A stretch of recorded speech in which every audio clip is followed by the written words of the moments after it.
नमस्कार दोस्तों, स्वागत है आपका एक बार फिर से हमारी चैनल जय श्री नीम करोली बाबा जी में, जहां आज मैं आपको बताऊंगी श्रीमद् भागवत गीता के दूसरे अध्याय के बारे में। श्रीमद् भागवत गीता के दूसरे अध्याय में भगवान श्री कृष्ण ने क्या उपदेश दिए थे, आखिर उस युद्ध में भगवान कृष्णा ने क्या उपदेश दिए जो आपके जीवन के लिए बहुत ही लाभदायक होने वाले हैं। इन उपदेशों को सुनने के लिए हमारे चैनल जय श्री नीम करोली बाबा को सब्सक्राइब ज़रूर कर दें ताकि आने वाले न्यू वीडियो की नोटिफिकेशन आपको सबसे पहले प्राप्त हो सके। तो चलिए शुरू करते हैं।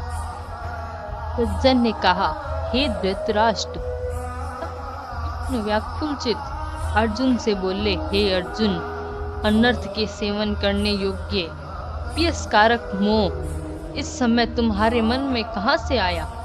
तुम कायर मत बनो, ये शोभा नहीं देता। तुम हृदय की दुर्बलता को त्याग कर युद्ध के निर्मित खड़े हो जाओ। अर्जुन ने कहा, हे मधुसूदन, मैं रण में पूज्य भीष्म और द्रोणाचार्य के ऊपर बाण प्रहार कैसे करूं? गुरुजनों को मारकर उनके रक्त से सने बागों को कैसे बोलूंगा? हम नहीं जानते कि संग्राम में हम दोनों में से कौन जीतेगा। यदि हम जान भी लें तो भी जिनको मारकर हम जीवित रहना चाहिए, वही धृतराष्ट्र के पुत्र हमारे सामने प्रस्तुत है। मैं आपसे पूछता हूँ, इससे निश्चित करके मेरा भला हो, वह मुझे समझाकर कहिए, क्योंकि मैं आपका शिष्य हूँ। मुझे शिक्षा दीजिए। मुझे पृथ्वी का निष्कंटक राज्य मिल जाए और देवताओं का भी आधिपत्य मिल जाए, तो भी ऐसा कोई उपाय नहीं दिखता कि जो मेरी इंद्रियों के शोक को दूर कर सके। हे गोविंद, मैं युद्ध नहीं करूँगा। यह कहकर अर्जुन चुप हो गया।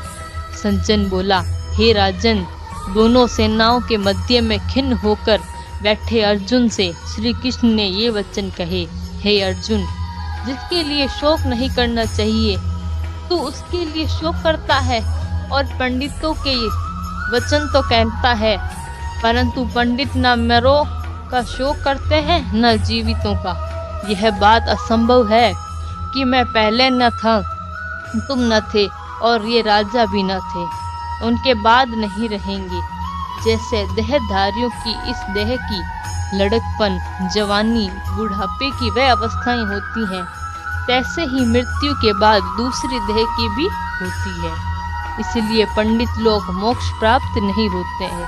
हे नरश्रेष्ठ, सुख दुख का सामना बनाने वाले जिस वीर पुरुष को ये ब्रह्म पदार्थ कलेश नहीं देते, वह मोक्ष पाने का अधिकारी है। अतः वस्तु का तो अस्तित्व नहीं है और सम का अभाव नहीं है। इस प्रकार दोनों को ही तत्व ज्ञानी पुरुषों से देखा जाता है। जिससे सारा संसार व्याप्त है, उसको अविनाशी ज्ञानों को, क्योंकि इस नाश रहित आत्मा का विनाश करने में कोई समर्थ नहीं है। हे भारत, तुम युद्ध करो। जो पुरुष इस आत्मा को मारने वाला है तथा जो मारने हैं, वे दोनों ही ज्ञानी नहीं हैं, क्योंकि यह आत्मा न मरती है न मारती है। आत्मा न कभी जन्मती है और न कभी मृत्यु को प्राप्त होती है। नष्ट होने पर भी वह नाश को प्राप्त नहीं होती। जो पुरुष इस आत्मा को नित्य, अविनाशी, निर्विकार और अजन्मा मानते हैं, वह किसको ज्ञात करवाएगा और किसको मारेगा? जिस प्रकार मनुष्य पुराने वस्त्र को फेंककर नए वस्त्र ग्रहण करता है, उसी प्रकार आत्मा देह छोड़कर नई देह धारण कर। आत्मा को शस्त्र नहीं काट सकते हैं, अग्नि नहीं जला सकती है, जल भिगो नहीं सकता। यह अविनाशी, सर्वव्यापी, स्थित, अचल और सनातन है। यह इंद्रियों से ज्ञानी नहीं जा सकती। यह कल्पना से भी परे है। इसलिए इसे जानते हुए तुम्हारे शोक करना उचित नहीं है।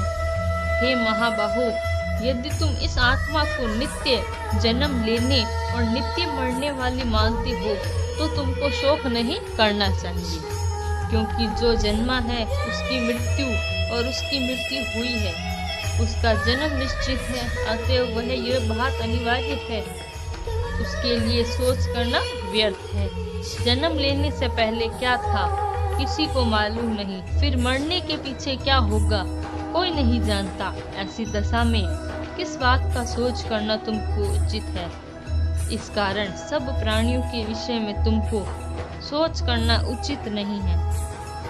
उनके धर्म को भी सोचकर तुमको घबराना उचित नहीं है, क्योंकि क्षत्रिय को धर्म पूर्वक युद्ध से कुछ भला करने वाला नहीं है। हे पार्थ, बिना इच्छा किए स्वर्ग का द्वार रूप यह युद्ध तुमको स्वतः प्राप्त होगा।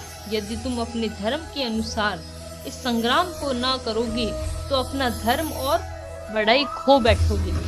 सब लोग सदा तुम्हारी अपकीर्ति करेंगे और प्रतिष्ठा वाले पुरुषों के लिए अपयश का होना मृत्यु से भी बढ़कर है।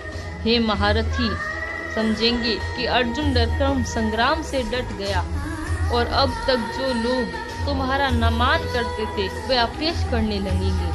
शत्रु लोग तुम्हारे पराक्रम की निंदा करते हुए अनेक प्रकार के दुर्वचन कहें, इससे बढ़कर दुख तुमको और क्या होगा। यदि तुम युद्ध में नष्ट हो जाओ तो स्वर्ग का सुख भोगोगे और जीतने पर पृथ्वी तल पर राज्य करोगे।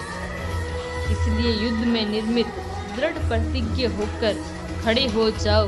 सुख दुख, लाभ हानि, जय पराजय इनको समान समझकर लड़ने के लिए तैयार हो। ऐसा करने से तुम प्राप्त नहीं होगे पाप को। हे पार्थ, यह ज्ञानोपदेश ज्ञान योग के विषय में तुमको कहा गया। अब तुम निष्काम कर्म योग के विषय में सुन। जिस ज्ञान को पाकर धर्म बंधन से तेरी मुक्ति होगी।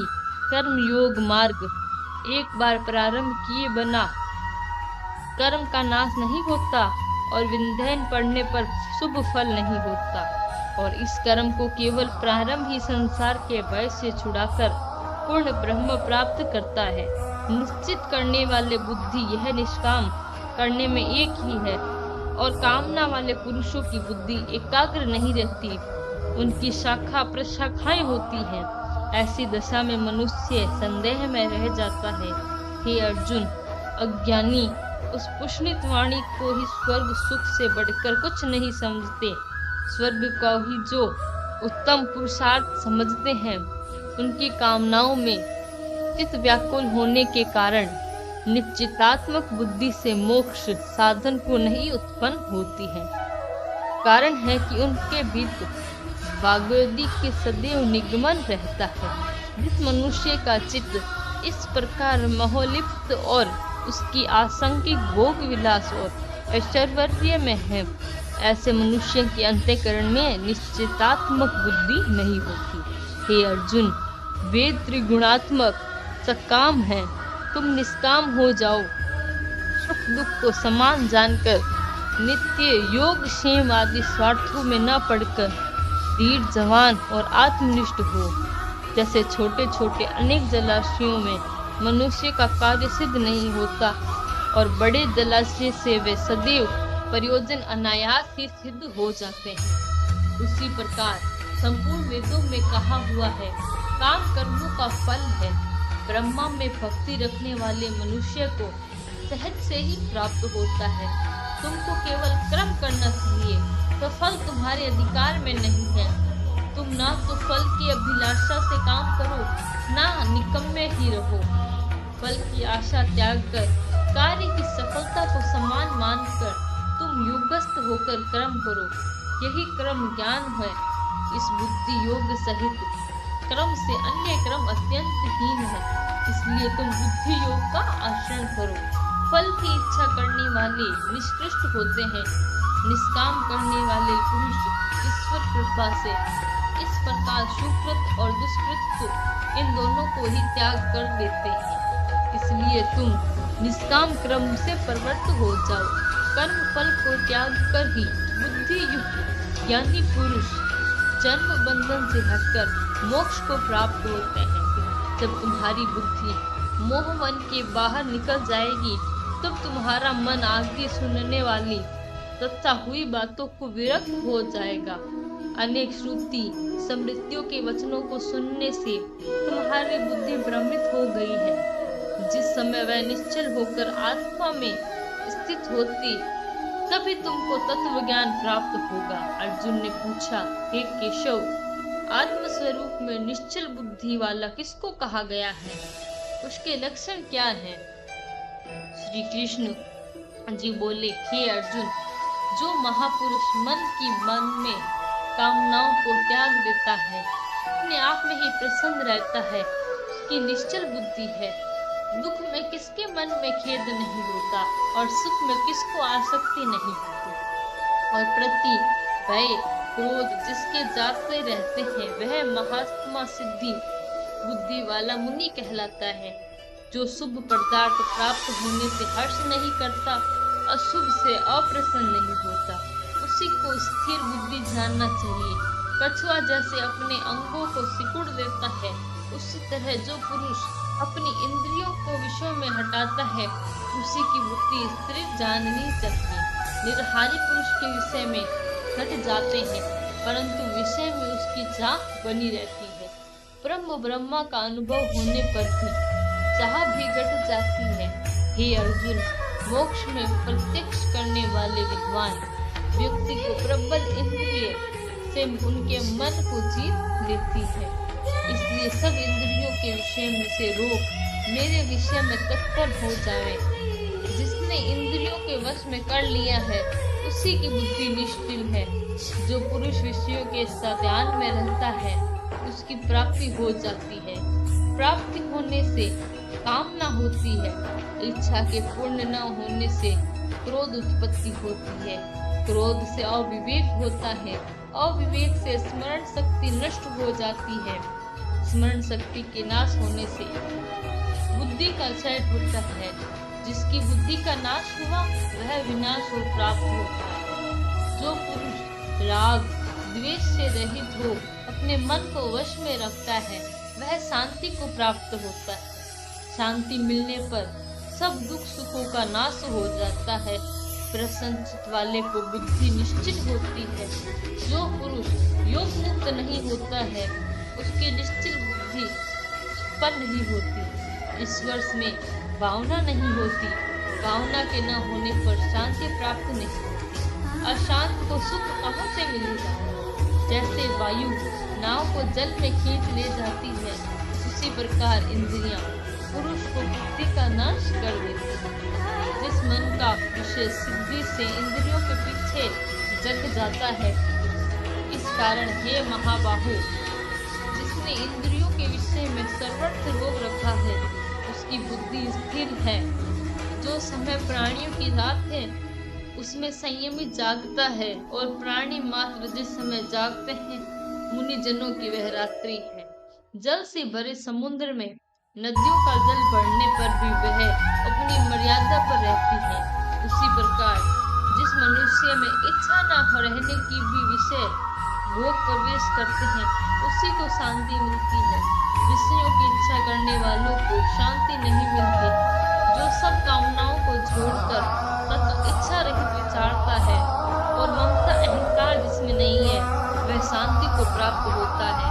हे प्रार्थ, ब्रह्म स्थिति यही है। ऐसी स्थिति मिल जाने पर प्राणी फिर मोह से नहीं फंसता और अंत समय में निर्वाण ब्रह्म को प्राप्त होता है। धन्यवाद। ऐसे ही भागवत गीता के तीसरे अध्याय के सार के बारे में जानने के लिए हमारे चैनल जय श्री नीम करोली बाबा को सब्सक्राइब जरूर कर दें। धन्यवाद।